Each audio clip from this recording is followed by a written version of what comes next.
Now to a developing story in Northridge where a 22-year-old woman was gunned down over the weekend. Police say early Saturday morning, two male suspects approached a parked car at Bryant Street and Tampa Avenue and opened fire. The victim, Maria DeLarosa, was pronounced dead at the hospital. Two others who were in the car were wounded. Police say a motive remains unclear, but that the shooting may have been gang-related, and they have not made any arrests. It's a shame that Los Angeles used to be a place that was known where a rising artist would go to do business and make music. But now my home state, it's known as a place that you go to die. Yeah, you can enjoy the weather so that you can have your funeral on a nice sunny day. Yeah, you can enjoy the breeze and go to the beach if you don't mind bleeding out on the sand. She was not even killed in the city. She was killed out in the valley in Northridge, which means that this was not a random robbery or something like that. This was more so a hit. Now we can only just speculate at the moment. We understand everyone by this point knows how the music industry works. A lot of the money that goes to fund these projects and these music careers, the investors, it's a lot of drug money. She's Latina, so it's a lot of money that can be coming from, from the cartels, from across the border, from trafficking, drug distribution. There's a lot of money in that line of work. And if somebody invested in her and they owe somebody else money and she was the talent, this could be retaliatory and nothing to do with her per se. She was too young to have developed any real enemies, and she was too new into the music business to be much of a threat to anyone. Now, I had heard one of her songs actually, because I listen to more Spanish music than I do English music. And I mean, I thought she was great. I thought she would be, doing big things, but unfortunately, Los Angeles is just not the place to be if you want to live.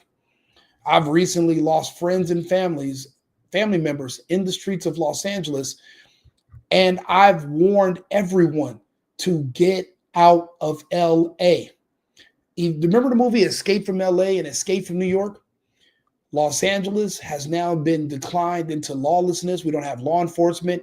Our law enforcement no longer have budgets so that they can do investigations. If you're murdered, you're done. Look at what's going on with the guy. I'm going to do a story about him tomorrow. David, D4VID, whatever, and how they found the body of that 15-year-old girl in the trunk of his Tesla. The police don't even want to investigate the crime. It's not that they're just assholes or insensitive. It's just that, for one thing, the suspect is black. Due to the new laws and in this racial climate, they can no longer enforce laws against anyone who's black. You can't arrest them without being accused of being racist. As soon as you try to pull them over or apprehend them for a crime, they want to hear your supervisor. They're going to call you racist. And because it's a liberal city, these officers will be brought before a commission and they can lose their jobs. So they've been trained and groomed to stay away from any black suspects. And what has that done? That sends a message to criminals that if you're black and you're a criminal, LA it's perfect for the taking. It's open season and nothing's going to happen to you. People don't like when I say that because they feel like I'm knocking their hustle. The problem is, if I was in LA right now, I could be on your menu. I could be your hustle. Robbing me and doing something to me could be in your plans, and there will be no justice for me. There will be no one coming to help me. My family would just be wondering, well, he was walking from his car in a dark alley in downtown Los Angeles. I live in LA, and I had a nightmare one day back in 2021 that I was getting out of my car. I was with a girl, and two guys with COVID masks walked up to me, pulled out a gun to rob me. I gave them my phone, gave them my car keys, gave them the cash I had on me, and they still pulled the trigger on me and the girl. And then I woke up in a sweat where my entire bed, my comforter, everything was drenched. It was real. It's like it happened to me in an alternate universe, and I was given a new lease on life in this new reality, and I shouldn't squander it.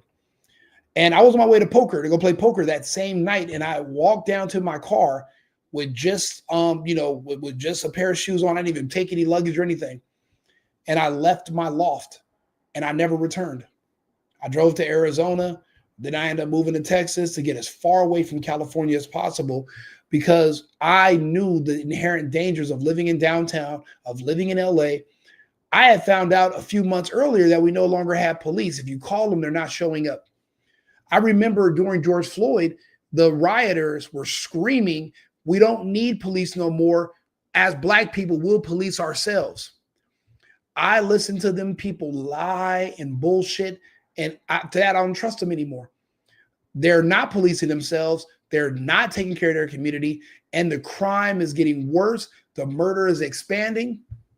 But now everyone knows there's no police, there's no investigations, there's no budget, and there's no desire to enforce the law. The judges are liberal. George Soros appointed. They're letting criminals out of jail, and they're locking up pretty much only white people. They specifically only are targeting white people because they want them out. They want to create this multicultural democracy. They no longer want to be in a constitutional republic. We've lost the entire West Coast. We've lost the Eastern Seaboard, New York, and especially now with the latest election, all the way down to Florida. The last remnants of our republic are Texas, Tennessee, South Dakota, Florida. That's pretty much it. The rest of this country is pretty much separated from the Fed. They kind of play by their own rules. Literally, you have judges that used to work with law enforcement to enforce the laws for public safety. They're now working against law enforcement and saying, hey, these illegals that are criminals, you can't prosecute them. And it's like, wait a minute. We went from locking up people to just letting people go free. And then you figure out that it's more so that these judges they're ideologically driven. It's nothing about public safety. And they've chosen sides. You don't know how many of them judges are also on those lists. You don't know how many of the judges are MAPs. And in the new multicultural democracy, MAPs or pedophiles are actually a protected group under the LGBTQP umbrella. Pedophilia is no longer a crime. It's decriminalized. Under a constitutional republic, they go to jail. Under a multicultural democracy, it's affirmed as a sexuality.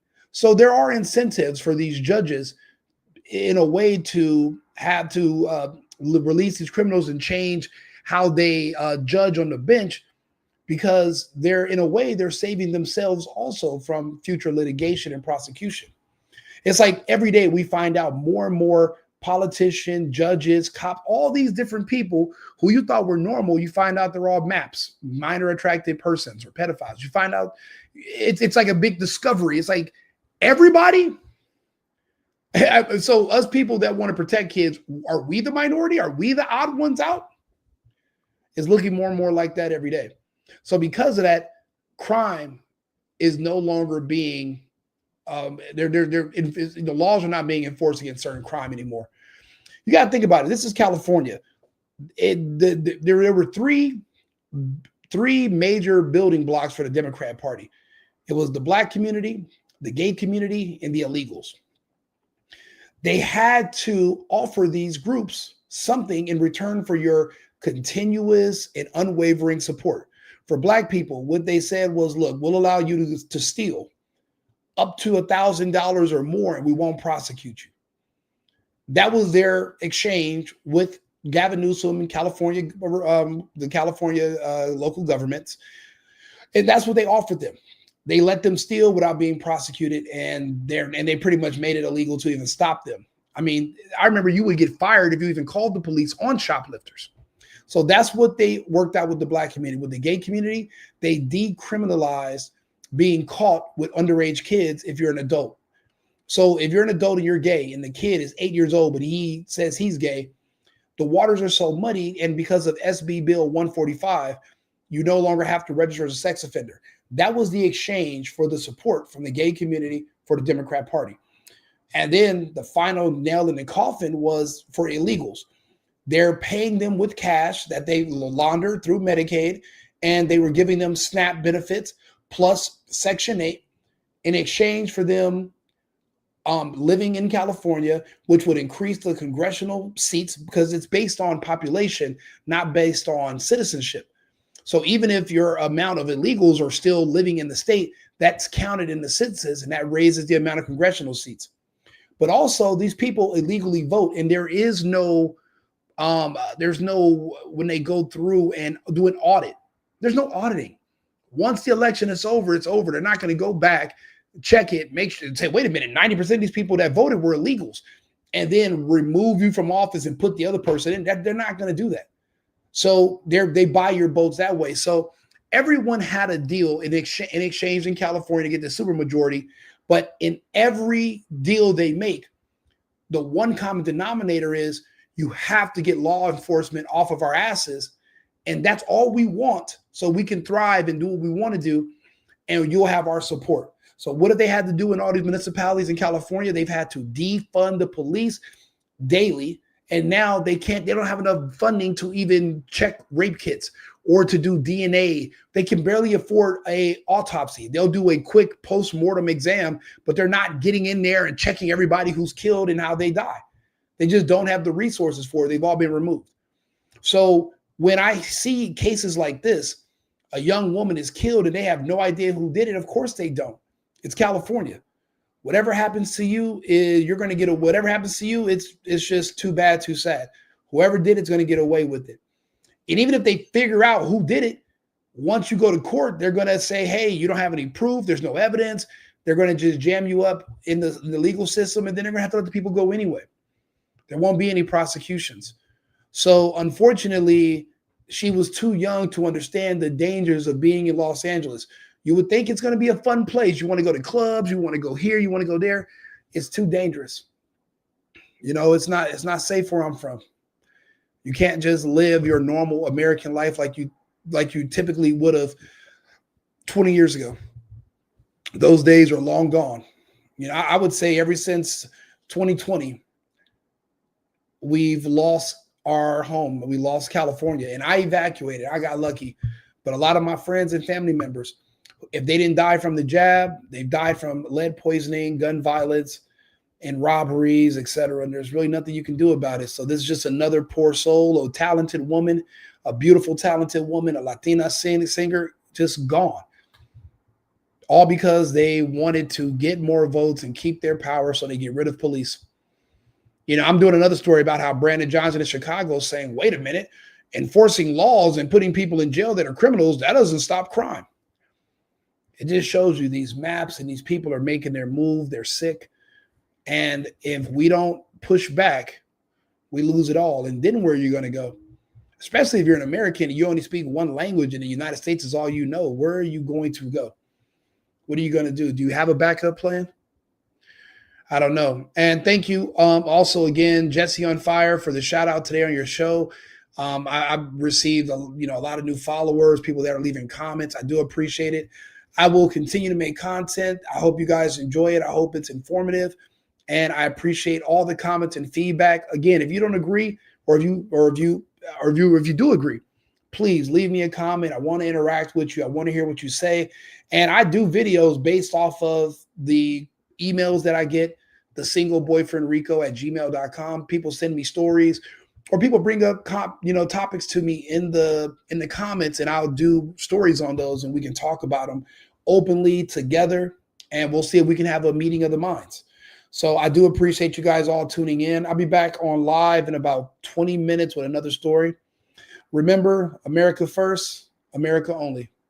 I've been needing to find a new apartment, which has not been easy with credit as bad as mine. Luckily, I found cosigning.com. They connected me with a cosigner who helped me get my dream apartment for me and my dog. I just paid a small fee and was able to move in fast. Get the cosigner you need for the apartment you want. Check out cosigning.com today.